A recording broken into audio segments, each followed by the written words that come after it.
መጽሐፈ ዜና መዋዕል ካልዕ ምዕራፍ 25 አሜስያስም መንገሥ በጀመረ ጊዜ የ25 ዓመት ጎልማሳ ነበረ። በኢየሩሳሌምም 29 ዓመት ነገሠ። እናቱ ዮዓዳን የተባለች የኢየሩሳሌም ሴት ነበረች። በእግዚአብሔርም ፊት ቅን ነገር አደረገ፣ ነገር ግን በፍጹም ልብ አይደለም። መንግሥትም በጸናለት ጊዜ አባቱን የገደሉትን ባሪያዎች ገደለ። በሙሴም ሕግ መጽሐፍ እንደተጻፈ እግዚአብሔርም ሰው ሁሉ በገዛ ኃጢአቱ ይሙት እንጂ አባቶች በልጆች ፋንታ ይሙቱ፣ ልጆችም በአባቶች ፋንታ ይሙቱ ብሎ እንዳዘዘ የነፍሰ ገዳዮችን ልጆች አልገደለም። አሜስያስም ይሁዳን ሰበሰበ፣ በየአባቶቻቸውም ቤቶች ከ1000 አለቆችና ከ100 አለቆች እጅ በታች አቆማቸው። ከ20 ዓመት ጀምሮ ከዚያም በላይ ያሉትን ይሁዳንና ብንያምን ሁሉ ቆጠረ። ለሰልፍም የሚወጡ ጋሻና ጦርም የሚይዙ 300,000 የተመረጡ ሰዎች አገኘ። ደግሞም ከእስራኤል ዘንድ 100,000 ጽኑዓን ኃያላን በ100 መክሊት ብር ቀጠረ። አንድ እግዚአብሔር ሰው ግን ወደ እርሱ መጥቶ፣ ንጉሥ ሆይ፣ እግዚአብሔር ከእስራኤልና ከኤፍሬም ልጆች ጋር አይደለምና የእስራኤል ጭፍራ ካንተ ጋር አይውጣ። ብትሄድ ግን በእነርሱም ማሸነፍን ብታስብ የመርዳትና የመጣል ኃይል ከእግዚአብሔር ዘንድ ነውና እግዚአብሔር በጠላቶች ፊት ይጥልሃል አለው።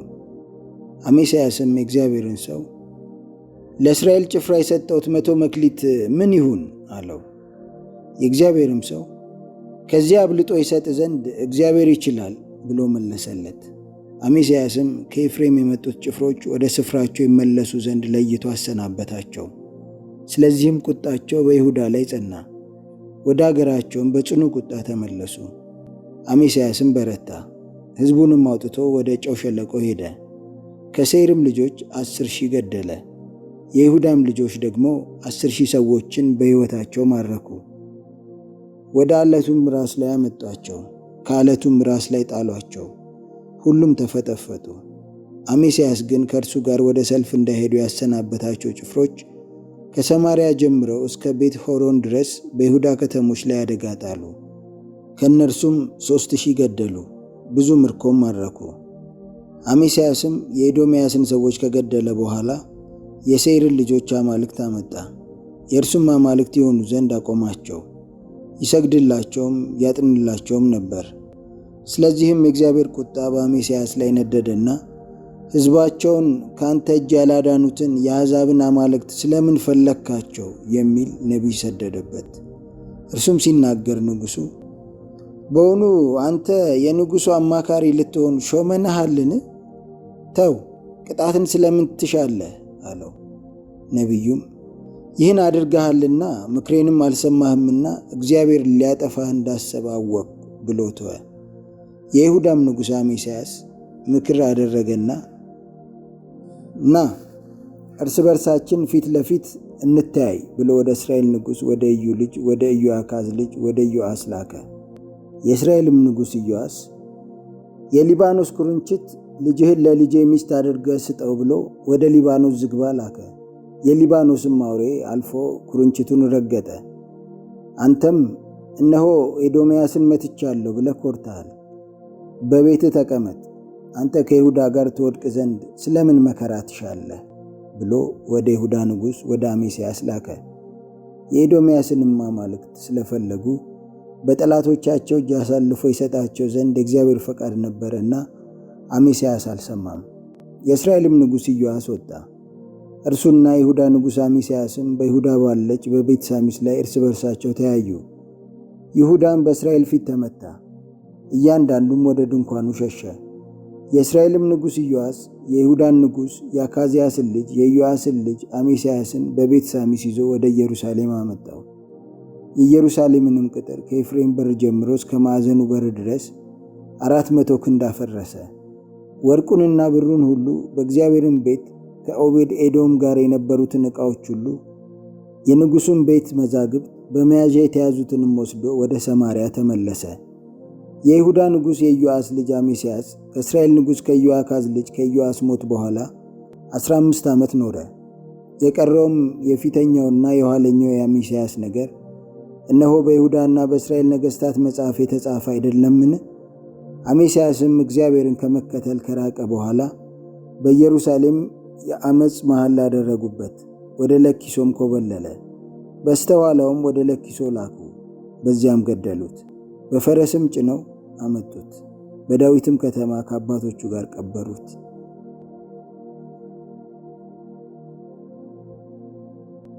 መጽሐፈ ዜና መዋዕል ካልዕ ምዕራፍ 26 የይሁዳም ሕዝብ ሁሉ የ16 ዓመት ጎልማሳ የነበረውን ዖዝያንን ወስደው በአባቱ በአሜስያስ ፋንታ ነገሱት።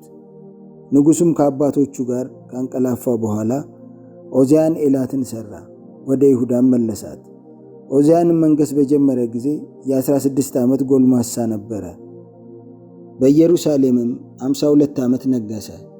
እናቱም ይኮልያ የተባለች የኢየሩሳሌም ሴት ነበረች።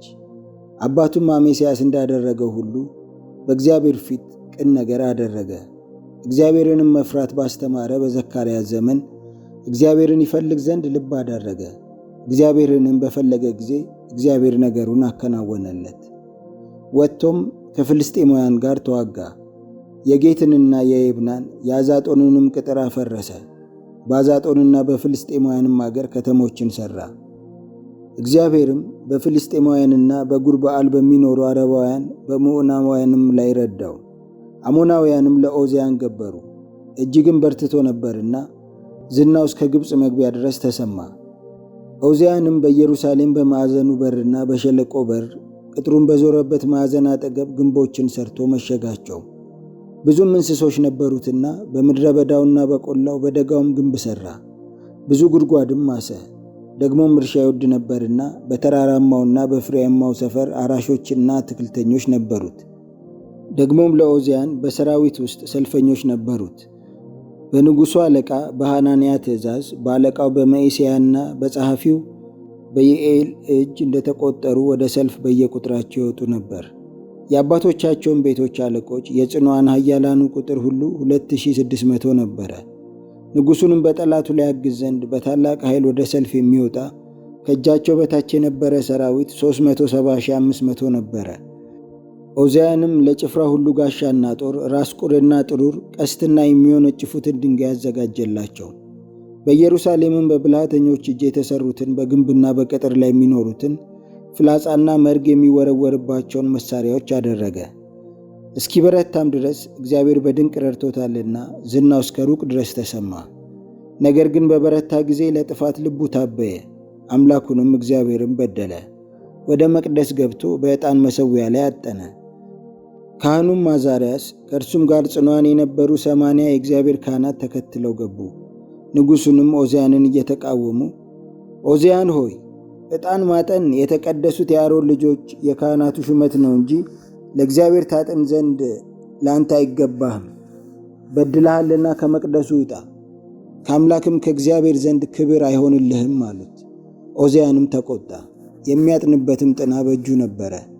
ካህናቱንም በተቆጣ ጊዜ በካህናቱ ፊት በእግዚአብሔር ቤት ውስጥ በዕጣኑ መሠዊያ አጠገብ ሳለ በግንባሩ ላይ ለምጽ ታየ። ታላቁም ካህን አዛርያስ ካህናቱም ሁሉ ተመለከቱት፣ እነሆም በግንባሩ ላይ ለምጽ ነበረ። ፈጥነውም አባረሩት። እርሱም ደግሞ እግዚአብሔር ቀስፎት ነበርና ይወጣ ዘንድ ቸኮለ። ንጉሡም ዖዝያን እስኪሞት ድረስ ለምጻም ነበረ። ለምጻምም ሆኖ ከእግዚአብሔር ቤት ተቆርጧልና በተለየ ቤት ይቀመጥ ነበር።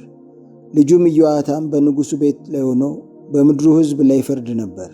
የቀረውንም የፊተኛውንና የኋለኛውን የዖዝያንን ነገር ነቢዩ የአሞጽ ልጅ ኢሳይያስ ጽፎታል። ዖዝያንም ከአባቶቹ ጋር አንቀላፋ፣ ለምጻም ነው ብለውም ከአባቶቹ ጋር በነገሥታቱ መቃብር እርሻ ውስጥ ቀበሩት። ልጁም ኢዮአታም በእርሱ ፋንታ ነገሠ።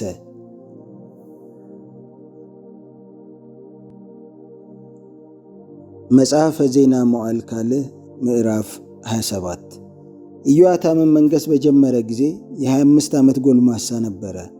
በኢየሩሳሌምም 16 ዓመት ነገሠ። እናቱም የሳዶቅ ልጅ ኢየሩሳ ትባል ነበር። አባቱም ዖዝያን እንዳደረገ ሁሉ በእግዚአብሔር ፊት ቅን ነገር አደረገ። ነገር ግን ወደ እግዚአብሔር መቅደስ አልገባም፣ ሕዝቡም ገና ይበድል ነበር። የእግዚአብሔርን ቤት የላይኛውን በር ሠራ፣ በኦፌልም ቅጥር ላይ እጅግ ሠራ። በተራራማውም በይሁዳ አገር ላይ ከተሞችን ሠራ፣ በዱር ስፍራዎችም አምባዎችንና ግንቦችን ሠራ። ከአሞንም ልጆች ንጉሥ ጋር ተዋጋ፣ አሸነፋቸውም። በዚያም ዓመት የአሞን ልጆች 100 መክሊት ብር፣ 10,000 የቆሬስ መስፈሪያ ስንዴ፣ 10,000 የቆሬስ መስፈሪያ ገብስ ሰጡት። እንዲሁም ደግሞ የአሞን ልጆች በሁለተኛውና በሦስተኛው ዓመት ሰጡት። ኢዮአታምም በአምላኩ በእግዚአብሔር ፊት መንገዱን አቅንቶአልና በረታ። የቀረውም የኢዮአታም ነገር፣ ሰልፉም ሁሉ ሥራውም እነሆ በእስራኤልና በይሁዳ ነገሥታት መጽሐፍ ተጽፏል። መንገሥ በጀመረ ጊዜ የ25 ዓመት ጎልማሳ ነበረ። በኢየሩሳሌምም 16 ዓመት ነገሠ። ኢዮአታምም ከአባቶቹ ጋር አንቀላፋ፣ በዳዊትም ከተማ ቀበሩት። ልጁም አካዝ በእርሱ ፋንታ ነገሠ።